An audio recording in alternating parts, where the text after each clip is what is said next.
الحمد لله نحمده ونستعينه ونستغفره ونؤمن به ونتوكل عليه ونعوذ بالله من شرور أنفسنا ومن سيئات أعمالنا من يهده الله فلا مضل له ومن يضلله فلا هادي له أشهد أن لا إله إلا الله وحده لا شريك له وأشهد أن سيدنا محمدا عبده ورسوله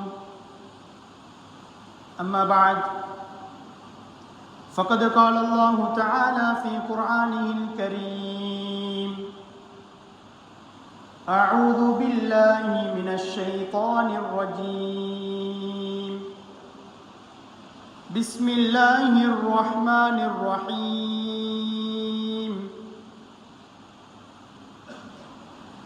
وقرن في بيوتكن ولا تبرجن تبرج الجاهلية الأولى عن أبي أمامة رضي الله تعالى عنه أنه قال قال النبي صلى الله عليه وسلم ما استفاد المؤمن بعد تقوى الله خيرا له من زوجة صالحة إن أمرها أطاعته وإن نظر إليها سرته وإن أقسم عليها أبرته وإن غاب عنها نصحته في نفسها وماله சதக ரசூலுல்லாஹி ஸல்லல்லாஹு அலைஹி வஸல்லம். விண்ணையும் மண்ணையும் விண்ணிலே விண்மீன்களையும் மண்ணிலே மனித கோடி ஜீவராசிகளையும் படைத்து பரிபாலிக்கக்கூடிய ஏக வல்லவன் அல்லாஹ் சுப்ஹானஹு வ தஆலாவுக்கே புகழ் அனைத்தும் உண்டாகட்டும். அவன் தனித்தவன், இணை துணை அற்றவன். அவனுக்கு நிகராக இந்த உலகத்திலே வணங்கப்படுவதற்கு தகுதியானவன் வேறு யாரும் கிடையாது என்று சாட்சி கூறியவனாக சலாத் என்னும் கருணையும் சலாம் என்னும் ஈடேற்றமும் எம் உயிரிலும் மேலான முஹம்மதே முஸ்தபா அஹ்மதே கரீம் தாஜுல் மதீனா முஹம்மத் ஸல்லல்லாஹு அலைஹி வஸல்லம் அவர்களின் மீதும் அவர்களது வாழ்க்கை வழிமுறைகளை எடுத்து நடந்த உத்தம சஹாபாக்கள், தாபிஊன்கள், தபஅ தாபிஈன்கள், சாலிஹூன்கள், நல்லடியார்கள் அனைவர் மீதும் என்றென்றும் உண்டாவதாக. புனித ஜும்ஆவுடைய கடமையை நிறைவேற்ற வந்திருக்கும் அல்லாஹுவின் நல்லடியார்களே, அன்புக்குரிய சகோதரர்களே, இந்த உலகத்திலே வாழக்கூடிய சந்தர்ப்பத்திலே அல்லாஹ் சுப்ஹானஹு வ தஆலா எந்த விடயங்களை எல்லாம் எங்களுடைய வாழ்க்கையிலே எடுத்து நடக்க வேண்டும் என்று எங்களுக்கு ஏவிருக்கின்றானோ அப்படியான விடயங்கள் அனைத்தையும் எங்களுடைய வாழ்க்கையிலே எடுத்து நடந்து கொள்ளும்படியும், மேலும் எவைகளை விட்டும் தவிர்த்து கொள்ள வேண்டும் என்று அல்லாஹு தஆலா தடை கட்டளை விதித்திருக்கின்றானோ அப்படியான விடயங்களை விட்டு முற்றுமுழுதாக தவிர்த்து கொள்ளும்படி முதலாவது அடியேனுக்கும் அப்பாடுங்கள் அனைவருக்கும் தக்வாவை கொண்டு வசியத்தும் நசீஹத்தும் செய்து கொள்கின்றேன். அல்ஹம்துலில்லாஹ். அன்புக்குரிய அல்லாஹுவின் நல்லடியார்களே, சகோதரர்களே, அல்லாஹு தஆலா அவனுக்கு மிக விருப்பமான ஒரு மாதம்தான் முஹர்ரமுடைய மாதமாக இருந்து கொண்டிருக்கு. இந்த மாதத்திலே இருக்கக்கூடிய சிறப்பான ஒரு நாள் 10வது நாள் ஆஷூராவுடைய தினமாக இருந்து கொண்டிருக்கின்றது. இந்த நாளிலே மிக முக்கியமான இபாதத்துக்களில் ஒன்று, கடமைகளில் ஒன்று, ஜுமாவுடைய கடமையை நிறைவேற்றுவதற்கு அல்லாஹு தஆலா எங்களுக்கு அருள் புரிந்திருக்கின்றான். இந்த பிரசங்கத்திலே, ஹுத்பாவிலே இந்த விடயங்களை எல்லாம் அல்லாஹு தஆலா பேச வைக்கின்றானோ, கேட்க வைக்கின்றானோ அவற்றை எங்களுடைய வாழ்க்கையிலே அமல் செய்வதற்கு எல்லாம் வல்ல அல்லாஹு தஆலா தௌஃபீக் செய்வானாக. அன்புக்குரிய அல்லாஹ்வின் நல்லடியார்களே, சகோதரர்களே, அல்லாஹு தஆலா எங்களுக்கு நன்மைகளை சம்பாதிக்கக்கூடிய சந்தர்ப்பங்களை அடிக்கடி தந்து கொண்டே இருக்கின்றார். அதில் ஒன்றுதான் இந்த முஹர்ரமுடைய மாதம் நன்மைகளை அதிகமாக சம்பாதிக்கக்கூடிய மாதமாக இருந்து கொண்டிருக்கின்றது. அல்லாஹு தஆலா இந்த உலகத்திலே இஸ்லாமிய மாதங்களாக 12 மாதங்களை ஏற்பாடு செய்து அதிலே 4 மாதங்களை மின்ஹா அர்பஅத்துன் ஹுரும், அதிலே 4 மாதங்களை சங்கையான கண்ணியமான மாதங்களாக ஆக்கி வைத்திருக்கின்றான். அந்த மாதத்திலே அல்லாஹு தஆலா சொல்லி காட்டுகின்றான், அந்த 4 மாதங்களிலும் ஃபலா தத்லிமு ஃபீஹின்ன அன்ஃபுஸகும், நீங்கள் உங்களுக்கு அநியாயம் செய்து கொள்ள வேண்டாம் என்று அல் குர்ஆன் எங்களுக்கு சொல்லி காட்டுகின்றது. அந்த 4 மாதங்களும் தான் துல்காதா, துல்ஹிஜ்ஜா, முஹர்ரம், ரஜப் என்று சொல்லப்படக்கூடிய 4 மாதங்கள். இந்த மாதம் அன்பு நபி ஸல்லல்லாஹு அலைஹி வஸல்லம் அவர்களுடைய காலத்திலே ஃபலா தத்லிமு ஃபீஹின்ன அன்ஃபுஸகும், நீங்கள் உங்களுக்கு அநியாயம் செய்ய வேண்டாம், பிறருக்கும் அநியாயம் செய்ய வேண்டாம் என்ற வகையிலே இந்த மாதங்களில் யுத்தங்களையும் அல்லாஹ் தஆலா தடை செய்திருந்தார். ஒரு கூட்டத்தார் மற்றொரு கூட்டத்தாரை சந்திக்க வர வேண்டும் என்றால் அவர்கள் இந்த மாதத்தை பயன்படுத்தித்தான் சந்திக்க செல்வார்கள்.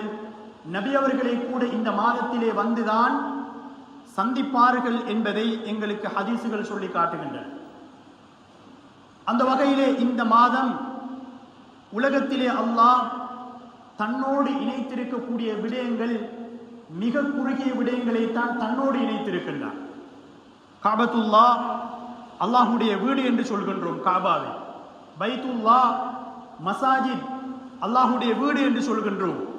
இதே போன்றுதான் 12 மாதங்களிலும் அல்லாஹ் தன்னோடு இணைத்திருக்கக்கூடிய ஒரு மாதம்தான் ஷஹ்ருல்லாஹில் முஹர்ரம். முஹர்ரமுடைய மாதத்தை அல்லாஹ் தன்னோடு இணைத்து வைத்திருக்கின்றான். ரமதானுடைய மாதத்துக்கு பின்னால் நோன்பு நோட்பதற்கு சிறப்பான மாதம் இந்த முஹர்ரமுடைய மாதம் தான். அஃதலு ஸியாமி பஅத ரமதான் ஷஹ்ருல்லாஹ், அல்லாஹ்வுடைய மாதம் அதுதான் முஹர்ரமுடைய மாதம் என்பதை அன்பு நபி ஸல்லல்லாஹு அலைஹி வஸல்லம் அவர்கள் சொல்லி காட்டுகின்றார்கள். முழு மாதத்திலும் 29 அல்லது 30 நாட்களிலும் நோன்பு நோட்பது மிகவும் சிறப்புக்குரிய சுன்னாவாக இருந்து கொண்டிருக்கின்றது இந்த மாதத்தில். அதிலும் இமாம் ஹைத்தமி ரஹிமஹுல்லாஹ் அவர்கள் தன்னுடைய ஃபத்தாவா அல் குப்ராவிலே சொல்கின்றார்கள், ஒருவருக்கு அந்த முழு மாதத்திலும் நோன்பு நோற்றுக் கொள்ள முடியாதென்றால் அந்த ஆரம்ப நாட்கள் 10 நாட்களிலும் நோன்பு நோற்றுக் கொள்வது சுன்னா முஅக்கதா என்று சொல்கின்றார்கள். அதிலும் குறிப்பாக அன்பு நபி ஸல்லல்லாஹு அலைஹி வஸல்லம் அவர்கள் மக்காவில் இருந்து மதீனாவுக்கு சென்ற நேரத்திலே அங்கிருந்த யகூதிகள் 10வது நாளிலே நோன்பு நோற்றிருந்தார்கள். அவர்களிடத்திலே கேட்டார்கள், எதற்காக நோன்பு நோட்கின்றீர்கள் என்று. சொன்னார்கள், எங்களுடைய நபிமார்களில் ஒருவர் மூசா அலைஹிஸ்ஸலாத்து வஸ்ஸலாம் அவர்களை அல்லாஹு தஆலா ஃபிரௌனுடைய அந்த கெடுதியிலிருந்து பாதுகாத்த நாள் தான் இந்த நாள். இதிலேதான் நாம் மூசா அலைஹிஸ்ஸலாத்து வஸ்ஸலாம் அவர்களை பின்பற்றி நாம் நோன்பு நோட்கின்றோம் என்று அவர்கள் சொல்கின்றார்கள். ஸல்லல்லாஹு அலைஹி வஸல்லம் அவர்கள் சொன்னார்கள், அனா ஹக்கு பி மூசா, நான் தான் மூசா அலைஹிஸ்ஸலாம் அவர்களுக்கு நன்றி செலுத்துவதற்கு மிகவும் தகுதியானவன், அவர் என்னுடைய சகோதரர் என்று சொல்லி சஹாபாக்களுக்கு கட்டளையிட்டார்கள். இந்த நாளிலே நோன்பு நோற்றுக் கொள்ளுங்கள். லஇன் பகீது இலா காபிலின், எதிர்வரக்கூடிய காலத்திலே நான் உயிரோடு இருந்தால் லஅசூமன்ன தாசிஅ, நேற்றைய அந்த 9வது நாளிலும் நான் நோன்பு நோற்றுக் கொள்வேன் என்று ஸல்லல்லாஹு அலைஹி வஸல்லம் அவர்கள் அந்த ஹதீஸிலே சொல்லி காட்டுகின்றார்கள். இன்னும் ஒரு ஹதீஸிலே சொன்னார்கள், சூமு யௌமன் கப்லஹு அவ் யௌமன் பஅதஹு, நீங்கள் அந்த 10வது நாள் அதற்கு முந்தைய நாளில் நீங்கள் நோன்பு நோற்றுக் கொள்ளுங்கள், 10உடன் சேர்த்து 9ஐயும் நீங்கள் நோற்றுக் கொள்ளுங்கள், அல்லது 10உடன் 11ஐயும் நீங்கள் நோற்றுக் கொள்ளுங்கள் என்று ஸல்லல்லாஹு அலைஹி வஸல்லம் அவர்கள் யகூதிகளுக்கு மாற்றம் செய்வதற்காக இவ்வாறு அவர்கள் கட்டளையிட்டார்கள். அன்புக்குரியவர்களே, இந்த நோன்புடைய சிறப்பை நாம் அறிந்திருக்கின்றோம். அதிகமானவர்கள் நோன்பு நோற்றவர்களாக ஒன்று சேர்ந்திருக்கின்றோம். இந்த நோன்புதான் சொன்னார்கள் சௌமு ஆஷூரா, ஆஷூராவுடைய நோன்பை நான் ஆதரவு வைக்கின்றேன் அல்லாஹு தஆலாவிடத்திலே, ஐயுகஃபிர ஸன அல்லதி கப்ல, ஆஷூராவுடைய தினத்துக்கு முந்தைய ஒரு வருடத்தினுடைய குற்றங்களுக்கு பரிகாரமாக அமைய வேண்டும் என்பதை நான் ஆதரவு வைக்கின்றேன் என்று ஸல்லல்லாஹு அலைஹி வஸல்லம் அவர்கள் சொல்லி காட்டினார்கள். எனவே நோன்பு நேற்றைய தினம், இன்றைய தினம் அல்லது இன்றைக்கும் நாளைய தினமும் நோன்பு நோட்க நியத் வைத்திருப்பவர்கள், நோன்பு நோற்றிருப்பவர்களுக்கு பரிபூர்ணமான கூலியை அல்லாஹு தஆலா நம் அனைவருக்கும் தந்தருள்வானாக. அன்புக்குரிய அல்லாஹுவின் நல்லடியார்களே, சகோதரர்களே, அல்லாஹு தஆலா இந்த உலக வாழ்க்கையை எங்களுக்கு தந்திருப்பது நிரந்தரமாக நாம் இங்கு வாழ்வதற்கு கிடையாது. இந்த வாழ்க்கை என்பது இது ஒரு டெம்பரரியான வாழ்க்கையாக இருக்கின்றது. எங்களுடைய மூதாதையர்கள் வாழ்ந்தார்கள், இன்று அவர்கள் யாரும் உயிரோடு இல்லை, அவர்கள் மண்ணறையிலே வாழ்ந்து கொண்டிருக்கின்றார்கள். ஏறத்தாழ எத்தனையோ ஆயிரக்கணக்கான வருடங்கள் அல்லது நூற்றுக்கணக்கான வருடங்கள் எங்களுடைய மூதாதையர்கள் கப்ரிலே வாழ்ந்து கொண்டிருக்கின்றார்கள். அல்லாஹு தஆலா இந்த உலகத்திலே வாழக்கூடிய நேரத்திலே அல்லாஹ் எங்களை முஸ்லிமாக படைத்திருக்கின்றான். முஸ்லிம் என்று சொல்லக்கூடிய நேரத்திலே அவன் எப்போதும் எல்லா விடயங்களுக்கும் கட்டுப்பட்டு நடக்கக்கூடியவன் தான் உண்மையான ஒரு முஸ்லிமாக இருந்து கொண்டிருக்கின்றான். இந்த உலகத்திலே அல்லாஹு தஆலா இஸ்லாம் மார்க்கத்தை பரிபூரணமான மார்க்கமாக ஆக்கி கியாமத் நாள் வரைக்கும் எப்படியான சவால்களை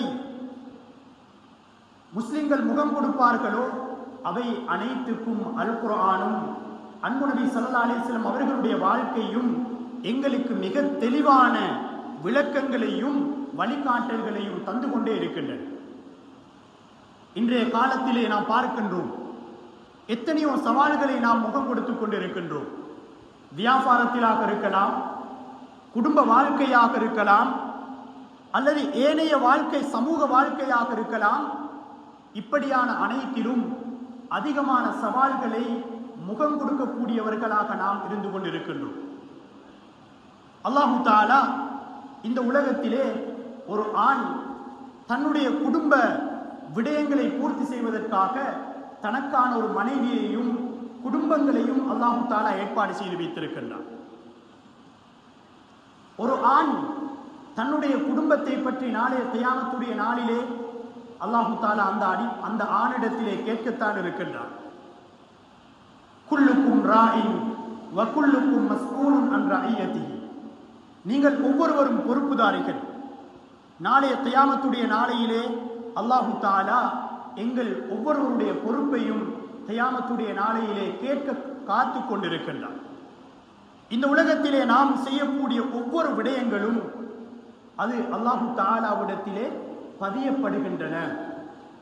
அதற்கான மலாயிக்காமார்கள் பொறுப்பாக ஆக்கப்பட்டிருக்கின்றார்கள்.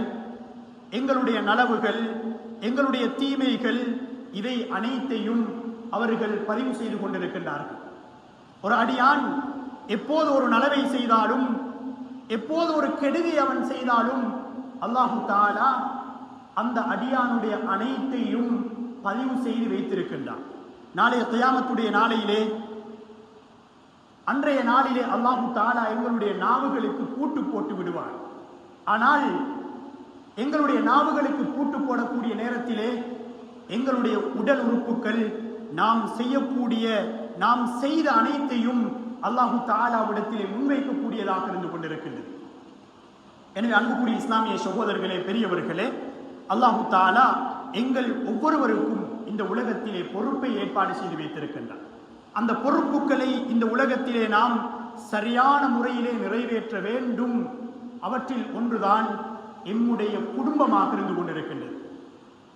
எம்முடைய குடும்பம் என்று சொல்லக்கூடிய நேரத்திலே எங்களுடைய பிள்ளைகளாக இருக்கலாம், எங்களுடைய மனைவிமார்களாக இருக்கலாம், எங்களுடைய சகோதர சகோதரியாக இருக்கலாம். இவர்கள் அனைவரும் எங்களுடைய பொறுப்புக்கு கீழால் வரக்கூடியவர்கள். இவர்களுக்கு இஸ்லாம் எந்த அளவுக்கு ஒரு முன்மாதிரியான வாழ்க்கையை கற்றுக் கொடுத்திருக்கின்றது. பெண்கள் என்று சொல்லக்கூடிய நேரத்திலே அவர்கள் கண்ணியமானவர்கள். ஹஜ்ஜத்துல் வதாவிலே ஸல்லல்லாஹு அலைஹி வஸல்லம் அவர்கள் கடைசியாக சொன்ன விடயம் என்னவென்றால், இஸ்தௌசு பின்னிசாஇ கைரா, பெண்களோடு நீங்கள் நல்ல முறையிலே நடந்து கொள்ளுங்கள் என்று ஹஜ்ஜத்துல் வதாவிலே ஸல்லல்லாஹு அலைஹி வஸல்லம் அவர்கள் சொல்லி காட்டினார்கள். முன்னால் சொன்ன ஹதீஸ் அபூ உமாமா ரலியல்லாஹு தஆலா அன்ஹு அவர்கள் சொல்லக்கூடிய ஹதீஸ். ஸல்லல்லாஹு அலைஹி வஸல்லம் அவர்கள் சொல்லி காட்டினார்கள், இந்த உலகத்திலே அல்லாஹு தஆலாவிடத்திலே ஒரு அடியான் தக்வாவுக்கு பின்னால் அடையக்கூடிய மிக சிறப்பான ஒரு விடயம் இருக்குமாக இருந்தால், இந்த உலகத்திலே தான் பெற்றுக்கொள்ளக்கூடிய ஒரு சாலிஹான மனைவி என்பதை அன்பு நபி ஸல்லல்லாஹு அலைஹி வஸல்லம் அவர்கள் சொல்லி காட்டினார்.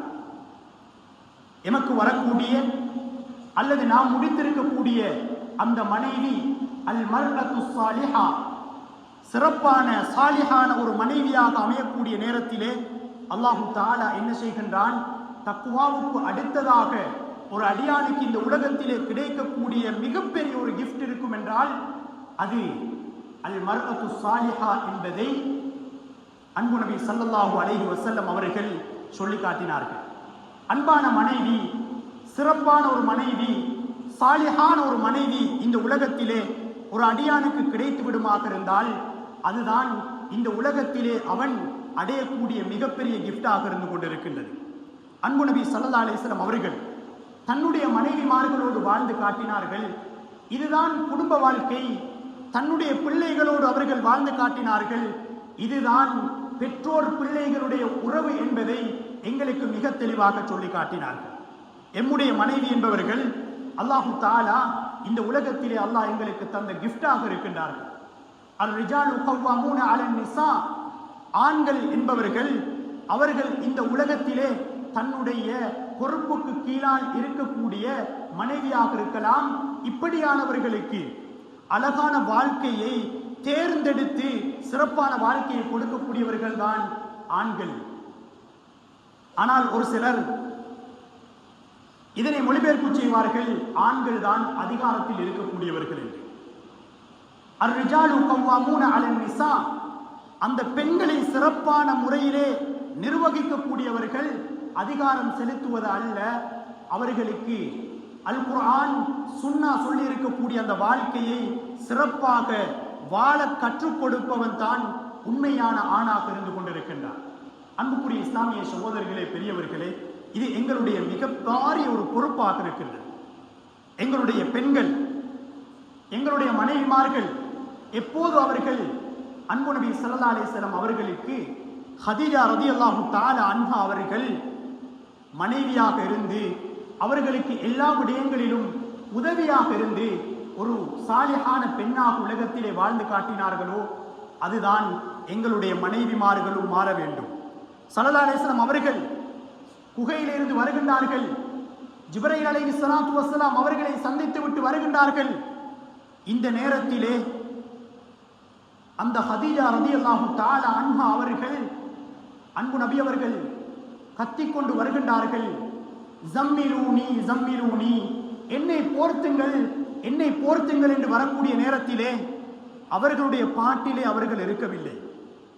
அந்த ஹதீஜா ரலியல்லாஹு அன்ஹா அவர்கள் ஸல்லல்லாஹு அலைஹி வஸல்லம் அவர்களுக்கு ஆதரவு செல்கின்றார்கள். உங்களுக்கு நலவு நடக்கப் போகின்றது, உங்களுக்கு கெடுதி நடக்க மாட்டாது. இன்னக லதஸிலுர் ரஹீம், நீங்கள் குடும்ப உறவினர்களோடு சேர்ந்து நடக்கின்றீர்கள்.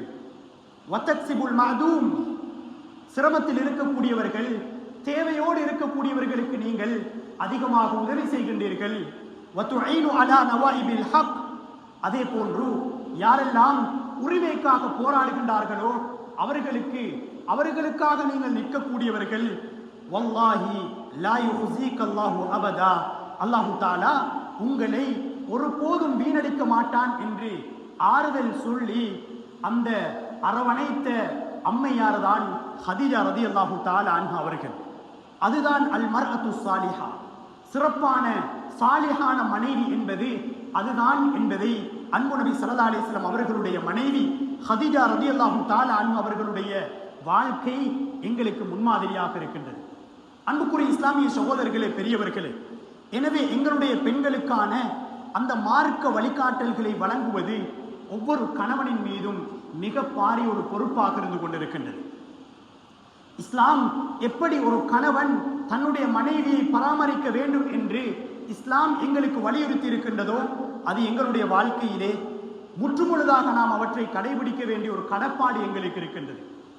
இன்றைய காலத்திலே நாம் பார்க்கின்றோம், மிக மோசமான ஒரு சூழலிலே தான் நாம் வாழ்ந்து கொண்டிருக்கின்றோம். எங்களுடைய பிள்ளைகளாக இருந்தாலும் அவர்களையும் பாதுகாப்பாக பாதுகாக்க முடியாத ஒரு சூழலிலே நாம் வாழ்ந்து கொண்டிருக்கின்றோம்.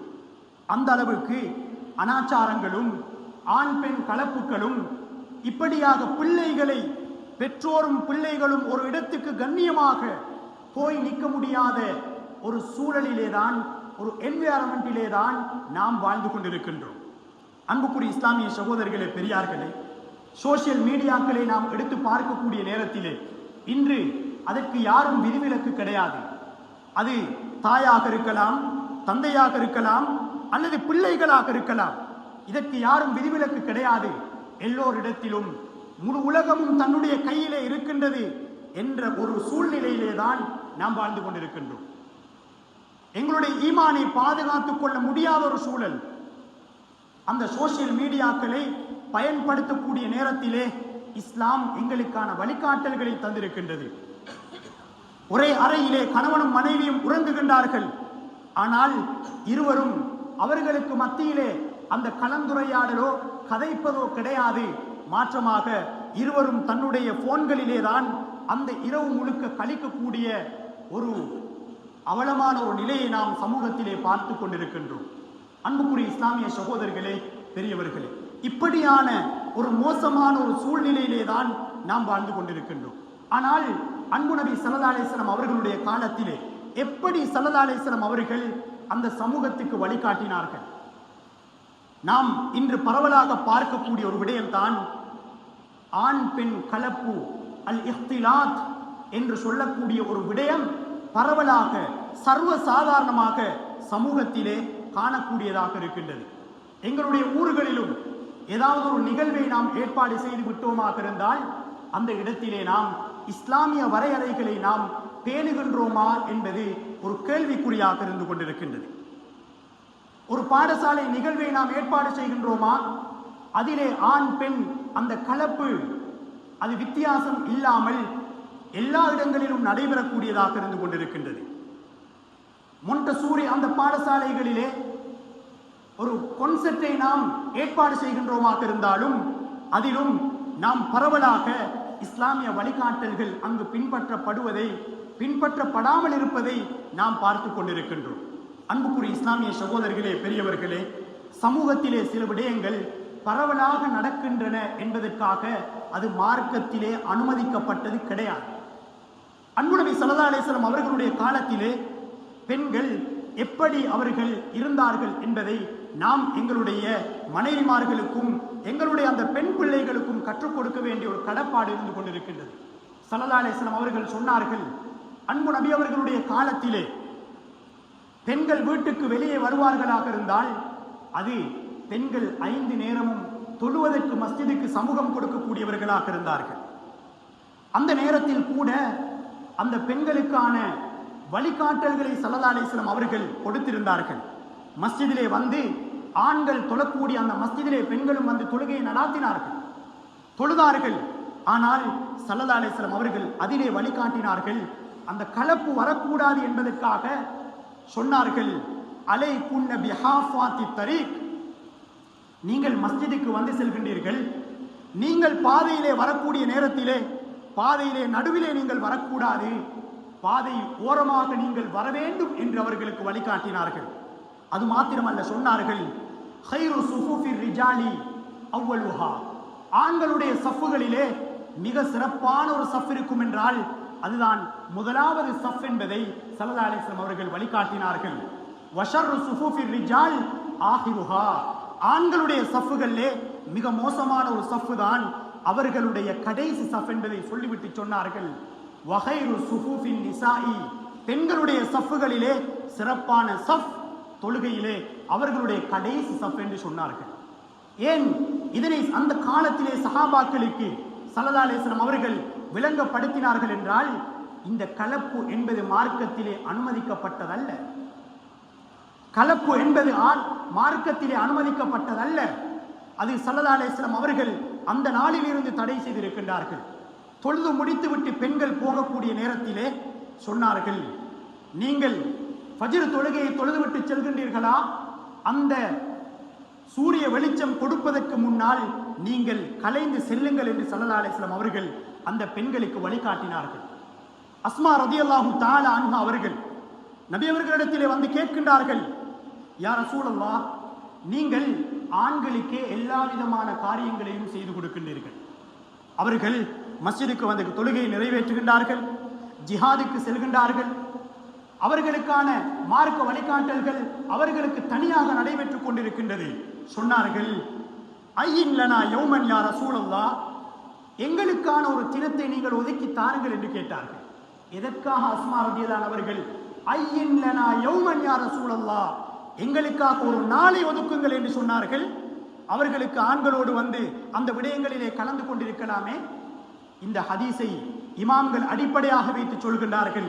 பெண்களுக்காக ஒரு நாளை மார்க்க வழிகாட்டல் பயான் நிகழ்ச்சிக்காக அவர்கள் கேட்கின்றார்கள் என்றால், அவர்கள் ஆண்களோடு தொழுகையை தவிர வேறு காரியத்தில் அவர்கள் ஈடுபட்டது கிடையாது. ஜிஹாதுக்கு சென்றார்கள், ஜிஹாத் செய்வது அவர்களின் மீது கட்டாயமாக இருக்கவில்லை. ஸல்லல்லாஹு அலைஹி வஸல்லம் அவர்கள் ஒரு சிறிய ஜமாஅத்தை அல்லது ஓரிரு அந்த மகளிர்களை அழைத்து சென்றார்கள். எதற்காக? அந்த வைத்தியத்துடைய தேவைகளுக்காக ஸல்லல்லாஹு அலைஹி வஸல்லம் அவர்கள் அழைத்து சென்றிருக்கின்றார்கள். அன்புக்குரிய இஸ்லாமிய சகோதரர்களே, பெரியவர்களே, நபி அவர்களுடைய காலத்துக்கு பின்னால் அன்னை ஆயிஷா ரலியல்லாஹு தஆலா அன்ஹா அவர்கள் சொல்லி காட்டுகின்றார்கள், இன்றைய நாளிலே ஸல்லல்லாஹு அலைஹி வஸல்லம் அவர்கள் உயிரோடு இருப்பார்களாக இருந்தால் பெண்கள் மஸ்ஜிதுக்கு வருவதையும் முழுமையாக தடுத்து விடுவார்கள் என்பதை ஆயிஷா ரலியல்லாஹு அன்ஹா அவர்கள் சொல்லி காட்டினார்கள். ஆயிஷா ரலியல்லாஹு அவர்களுடைய அந்த காலமே ஹிஜ்ரி 25, 30, 40 காலத்திலே அப்படியான ஃபித்னாக்களாக இருந்தால், இன்றைய சூழலிலே நாம் பார்க்கக்கூடிய நேரத்திலே நபி அவர்களுடைய வழிகாட்டல் எப்படி இருந்திருக்கும்? நபி அவர்களுடைய வழிகாட்டல் எப்படி இருந்திருக்கும்? இன்று சமூகத்திலே நாம் பரவலாக பார்க்கக்கூடிய ஒரு விடயம்தான், எங்களுடைய ஊர்களிலே பாடசாலைகளிலே ஒரு ஸ்போர்ட் மீட் வருமாக இருந்தால் அங்கு ஆண் பெண் வேறாக இருக்க வேண்டும் என்ற அந்த வித்தியாசம் எந்த ஒன்றும் கிடையாது. ஒரு கான்செப்டாக இருக்கலாம், மியூசிக்குகளை போட்டுக்கொண்டு ஆண் பெண் கலப்பிலே நாம் ஈடுபட்டுக் கொண்டிருக்கின்றோம். ஒரு திருமண விடயமாக இருக்கலாம், அன்றைய தினத்தில் கூட அந்த மஹரமியத் நாம் பேணுகின்றோமா என்பதை ஒரு கணம் சிந்திக்க கடமைப்பட்டிருக்கின்றோம். அல்லாமா இப்னுல் கையிம் ரஹிமஹுல்லாஹ் அவர்கள் சொல்லி காட்டுகின்றார்கள், அல் ஹிகம் அத்துருக் அல் ஹிகமியா என்ற தன்னுடைய கிதாபிலே அவர்கள் சொல்கின்றார்கள், இந்த உலகத்திலே பொதுவான மரணங்கள் ஏற்படுமாக இருந்தால், பொதுவாக மரணங்கள் அதிகரிக்குமாக இருந்தால் அது விபச்சாரத்தின் மூலமாகத்தான் அந்த பயங்கரமான ஒரு சூழல் ஏற்படும் என்று அவர்கள் சொன்னார்கள். அதை சொல்லிவிட்டு அவர்கள் எழுதுகின்றார்கள், அந்த பயங்கரமான விபச்சாரத்தினுடைய சூழல் எப்போது ஏற்படும் என்றால், எப்போது ஒரு சமூகத்திலே ஆண் பெண் கலப்பு ஏற்படுமோ அப்போதுதான் அந்த விபச்சாரத்தினுடைய வாயில்கள் திறக்கப்படும். அப்போது பரவலான அந்த சோதனைகள் அந்த ஊருக்கும் அந்த நாட்டுக்கும் ஏற்படும் என்பதை இமாம் இப்னுல் கையிம் ரஹிமஹுல்லாஹ் அவர்கள் சொல்லி காட்டுகின்றார்கள். அன்புக்குரிய இஸ்லாமிய சகோதரர்களே, பெரியவர்களே, அல்லாஹு தஆலா எங்களுக்கென்று ஒரு பொறுப்பை வைத்திருக்கின்றார். நாம் இருக்கக்கூடிய காலம் பயங்கரமான ஒரு காலம். இந்த பொறுப்புகளை ஊருடைய பொறுப்புதாரிகள் இதனை சுமக்க வேண்டும். ஊரிலே ஒரு காரியத்தை நாம் நிறைவேற்றுகின்றோமாக இருந்தால், ஏற்பாடு செய்கின்றோமாக இருந்தால், அதற்கான இஸ்லாமிய வழிகாட்டல்களை உலமாக்கள் மூலமாக அணுகி அதனை செய்யக்கூடியவர்களாக நாம் இருக்க வேண்டும். ஏன் ஸல்லல்லாஹு அலைஹி வஸல்லம் சொன்னார்கள், யத்தி அலன்னாசி ஸமானுன், ஒரு காலம் வரும். எப்படியான காலம் என்றால், லா யபகா மினல் இஸ்லாமி இல்லா இஸ்முஹு, அன்றைய காலத்திலே இஸ்லாம் என்ற பெயர் மாத்திரம்தான் இருக்கும், இஸ்லாம் இருக்க மாட்டாது. வலா யபகா மினல் குர்ஆனி இல்லா ரஸ்முஹு. குர்ஆன் அது முஸ்ஹப் மாத்திரம்தான் இருக்கும், அந்த குர்ஆனுடைய வாழ்க்கை அந்த சமூகத்திலே இருக்க மாட்டாது. அப்படியான ஒரு காலத்திலே தான் நாம் இருந்து கொண்டிருக்கின்றோம். ஸல்லல்லாஹு அலைஹி வஸல்லம் அவர்களிடத்திலே சிலர் வந்து கேட்டார்கள், உங்களுடைய குர்ஆனை காட்டுங்கள் என்று கேட்டார்கள். முஸ்ஹப் இருக்கவில்லை. ஸல்லல்லாஹு அலைஹி வஸல்லம் அவர்கள் இப்னு மஸ்ஊத் ரலியல்லாஹு அன்ஹு அவர்களை காட்டுகின்றார்கள். எதற்காக? அவரிடத்திலே முழுமையான குர்ஆனுடைய வாழ்க்கை இருந்தது. அவர்கள் முழுமையான அந்த குர்ஆனுடைய வாழ்க்கை இருந்த அந்த சஹாபியை காட்டினார்கள். இதுதான் குர்ஆன் என்று காட்டினார்கள். ஆனால் நாம் வாழக்கூடிய காலம் பயங்கரமான ஒரு காலம். அந்த ஹதீஸுடைய தொடரிலே ஸல்லல்லாஹு அலைஹி வஸல்லம் அவர்கள் 2 விடயங்களை சொல்கின்றார்கள். மசாஜிதுஹும் ஆமிரத்துன் வஹிய ஹராபு மினல் ஹுதா. அது எப்படியான காலம் என்றால், மஸ்ஜிதுகள் கட்டப்பட்டிருக்கும், பெரிய பெரிய மஸ்ஜிதுகளாக கட்டப்பட்டிருக்கும், ஆனால் ஹராபு மினல் ஹுதா, நேர்வழியை விட்டும் அதை தூரமாக இருக்கும் என்று சொன்னார்கள். தொழுகையாளிகள் இருக்க மாட்டார்கள், இபாதத்தாளிகள் இருக்க மாட்டார்கள். அப்படியான மஸ்ஜிதுகள் நேர்வழியை விட்டும் அது விலகி இருக்கும் என்று சொன்னார்கள். இரண்டாவது சொன்னார்கள், அந்த காலத்திலே வாழக்கூடிய பெண்கள் நிசாஉன், அந்த பெண்கள் எப்படி வாழ்வார்கள் என்றால், காசியாத்துன், அவர்கள் ஆடை அணிந்திருப்பார்கள், ஆனால் ஆரியாத்துன், ஆடை அணியாதவர்களை போன்றிருப்பார்கள். முமிலாத்துன் மாயிலாத்துன், அவர்கள் தன் பக்கம் ஆண்களை ஈர்க்கக்கூடியவர்களாக இருப்பார்கள், ஆண்களும் அவர்களின் பக்கம் செல்லக்கூடியவர்களாக இருப்பார்கள். சொல்லிவிட்டு சொன்னார்கள் ஸல்லல்லாஹு அலைஹி வஸல்லம் அவர்கள், கஅன்னஹுன்ன முமிலாத்துன் மாயிலாத்துன், அவர்களுடைய தலையிலே எப்படி இருக்கும் என்றால், கஅஸ்னிமத்தில் புஹ்தில் மாயிலா.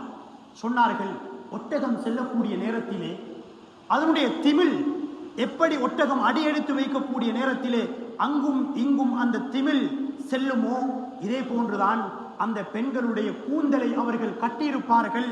அவர்கள் நடக்கக்கூடிய நேரத்திலே அது அங்கும் இங்கும் செல்லும் என்று சொன்னார்கள். ஒட்டகத்தினுடைய திமிலை போன்று அவர்களுடைய கூந்தல் இருக்கும் என்று சொன்னார்கள்.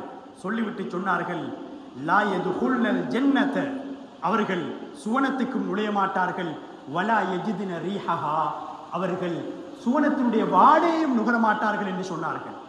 அன்புக்குரிய இஸ்லாமிய சகோதரர்களே, பெரியவர்களே, இது நாம் இருக்கக்கூடிய காலமா இல்லையா என்பதை ஒரு கணம் சிந்தித்து பார்ப்போம். எங்களுடைய நிகழ்வுகளுக்கும் பெண்கள் வருகின்றார்கள். அவர்கள் காசியாத்துன் ஆரியாத்துன், ஆடைகளை அணிந்து வருகின்றார்கள், அபாயாக்களை அணிகின்றார்கள். எப்படி இருக்கின்றது? அதற்கு மேலால் இன்னும் 2 அபாயாக்களை அணிய வேண்டும் போல் இருக்கின்றது அல்லவா? இதைத்தான் ஸல்லல்லாஹு அலைஹி வஸல்லம் சொன்னார்கள், காசியாத்துன் ஆரியாத்துன் என்று. முமிலாத்துன் மாயிலாத்துன். இன்று எத்தனை கெட் டுகெதர்கள், எத்தனை கெட் டுகெதர்கள், மார்க்கம் அனுமதிக்காத அந்த விடயங்கள் அவர்கள் ஈடுபடுகின்றார்கள். ஆனால் ஒரு சில போது நாம் பார்க்கின்றோம், எங்களிடத்திலே வருகின்றது, சில பாடசாலைகளிலே பழைய மாணவர்கள் இதனை ஏற்பாடு செய்கின்றார்கள். ஆனால் திரும்பி வரக்கூடிய நேரத்திலே தன்னோடு போன மனைவியை காணவில்லை, தன்னோடு வந்த கணவனை அவர்கள் காணவில்லை. ஏன்? இது சமூக சீர்கேடு அல்லவா?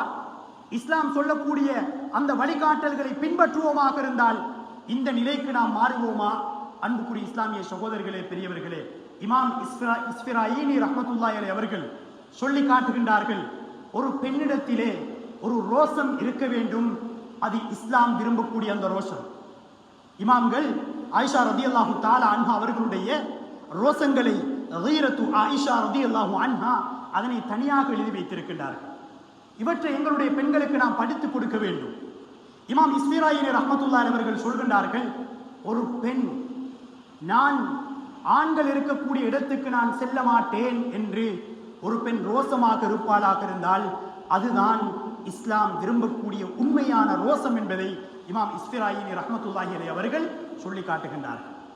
அன்புக்குரிய இஸ்லாமிய சகோதரிகளே, பெரியவர்கள், இமாம் இப்னு தைமியா ரஹிமஹுல்லாஹ் அவர்கள் தன்னுடைய அந்த கிதாபிலே அவர்கள் சொல்லி காட்டுகின்றார்கள், இதற்கு பொறுப்புதாரிகள் கணவன் தன்னுடைய மனைவிக்கு பொறுப்புதாரி.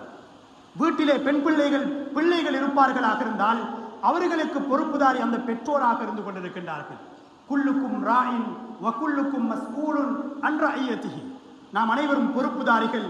நாளைய கியாமத்துடைய நாளையிலே அல்லாஹு தஆலா எங்களுடைய பொறுப்பை பற்றி நாளை கேட்பான் என்பதில் எந்த விதமான சந்தேகமும் இல்லை. ஒரு பெற்றோர், ஒரு பேரண்ட் அவர்கள் முடிவு செய்ய வேண்டும், என்னுடைய பிள்ளையை நான் எப்படி வளர்க்க வேண்டும். இஸ்லாமிய வழிகாட்டல்களுக்கு அமைவாக என்னுடைய மனைவியாக இருக்கலாம், என்னுடைய பெண் பிள்ளைகளாக இருக்கலாம், அவர்களுக்கான முழுமையான அந்த வழிகாட்டலை அவர்கள் கொடுக்க வேண்டும். அன்புக்குரிய இஸ்லாமிய சகோதரர்களே, பெரியவர்களே, எனவே நாம் எதனை அடைய இருக்கின்றோம் என்றால், அல்லாஹ்விடத்திலே விருப்பமான, அல்லாஹ் பொருந்திக் கொள்ளக்கூடிய ஒரு குடும்பமாக எங்களுடைய குடும்பம் இருக்க வேண்டும். அது ஆண் பிள்ளையாக இருக்கலாம், பெண் பிள்ளையாக இருக்கலாம், யாராக இருந்தாலும். இன்று நாம் சோசியல் மீடியாக்களிலே பார்க்கின்றோம், அண்மையிலே ஒரு பகுதியிலே நடைபெற்றிருக்கக்கூடிய ஒரு விடயம், வெறுமனே 16 வயதை சேர்ந்த பிள்ளைகள், வாலிபர்கள் தன்னுடைய கோபத்துக்காக இன்னொரு அந்த வாலிப போஸ்டிற்காக எப்படி அவர்கள் தாக்கி அவர்களை காயப்படுத்துகின்றார்கள். இது மாற்று மத சமூகத்தில் அல்ல, எங்களுடைய சமூகத்திலே நடைபெற்றுக் கொண்டிருக்கின்றது. அந்த அளவுக்கு சமூக சீர்கேடு. பாடசாலைக்கு செல்லக்கூடிய பிள்ளை, வெறுமனே 15 வயது பெண் பிள்ளை, மிக்ஸ் ஸ்கூலிலே அவர்கள் போடுகின்றார்கள். அந்த இடத்திலே மாற்று மத ஒரு சகோதரரோடு, பிள்ளையோடு, ஒரு மாணவனோடு உறவு ஏற்பட்டு நேற்றைய தினம் தூக்கிலே போட்டுக் கொள்கின்றார் அந்த பிள்ளை, அந்த மாணவி, 15 வயது பிள்ளை. அன்புக்குரிய இஸ்லாமிய சகோதரர்களே, பெரியவர்களே, எனவே நாம் என்ன செய்ய வேண்டும்? எங்களுடைய சமூகத்தை பாதுகாக்க வேண்டும் என்றால், இஸ்லாம் சொல்லக்கூடிய அந்த வரையறைகளுக்குள்ளால் நாம் அவர்களை பாதுகாக்கக்கூடிய நேரத்திலேதான், வழி நடத்தக்கூடிய நேரத்திலேதான் இப்படியான சோதனைகளில் இருந்து எங்களால் பாதுகாத்துக் கொள்ள முடியும். கடைசியாக ஒரு ஹதீஸை நான் உங்களுக்கு ஞாபகப்படுத்தி இந்த குத்பாவை நிறைவு செய்கின்றேன். ஸல்லல்லாஹு அலைஹி வஸல்லம் அவர்களிடத்திலே கேட்கப்பட்டது, ஐயுன் நிசாஇ கைருன். ஸல்லல்லாஹு அலைஹி வஸல்லம் அவர்களிடத்திலே கேட்டார்கள், பெண்களிலே சிறந்தவர்கள் யார் என்று கேட்டார்கள். ஸல்லல்லாஹு அலைஹி வஸல்லம் அவர்கள் சொன்னார்கள், சிறந்த பெண் யார் என்றால் அவள்தான் தன்னுடைய கணவனுக்கு முழுமையாக கட்டுப்பட்டிருக்கக்கூடிய பெண். தன்னுடைய கணவனுக்கு முழுமையாக கட்டுப்பட்டிருக்கக்கூடிய பெண். அந்த பெண்ணை கணவன் பார்த்தால் கணவனுக்கு சந்தோஷம் வர வேண்டும். அந்த கணவன் வீட்டை விட்டும் புறப்பட்டு சென்று விட்டால் தன்னுடைய கணவனுக்காக தனது கற்பையும் கணவனுடைய பணத்தையும் சொத்தையும் பாதுகாக்கக்கூடிய ஒரு பெண் தான் சிறப்பான பெண் என்பதை ஸல்லல்லாஹு அலைஹி வஸல்லம் அவர்கள் எங்களுக்கு சொல்லி காட்டினார்கள். எனவே நாம் எம்முடைய குடும்பம், எம்முடைய ஊர், எம்முடைய சமூகம் இப்படியான சமூக சீர்கேடுகளில் இருந்து அவற்றை பாதுகாப்பதற்கு நாம் உறுதியான முடிவுகளை மேற்கொள்வதோடு இஸ்லாம் சொல்லியிருக்கக்கூடிய அந்த வழிகாட்டல்களை எங்களுடைய வாழ்க்கையிலே முழுமையாக பின்பற்றி நடப்பதற்கு எல்லாம் வல்ல அல்லாஹு தஆலா நம் அனைவருக்கும் தௌஃபீக் செய்வானாக. யா அல்லாஹ், எங்களுடைய பாவங்கள் அனைத்தையும் மன்னித்திடுவாயாக. யா அல்லாஹ், முஹர்ரமுடைய மாதத்திலே, ஆஷூராவுடைய தினத்திலே நாம் இருந்து கொண்டிருக்கின்றோம். யா அல்லாஹ், எங்களுடைய நாம் நோற்றிருக்கக்கூடிய இந்த நோன்பை அங்கீகரித்திடுவாயாக. இதற்கான பரிபூரணமான கூலியை எங்களுக்கு தந்தருள்வாயாக. நபி மூசா அலைஹி ஸலாத்து வஸ்ஸலாம் அவர்களை இந்த நாளிலே எப்படி நீ பாதுகாத்தாயோ, எங்கள் அனைவரையும் பாவங்களில் இருந்து நீ பாதுகாத்திடுவாயாக. சிறப்பான ஒரு குடும்பத்தை எங்களுக்கு அமைத்து தந்திடுவாயாக. எங்களுடைய குடும்பத்தை அல் குர்ஆன் சுன்னா சொல்லக்கூடிய அந்த சிறப்பான குடும்பத்திலே சேர்த்தருள் விடுவாயாக. வாஹிரு தஅவானா அல்ஹம்துலில்லாஹி ரப்பில் ஆலமீன்.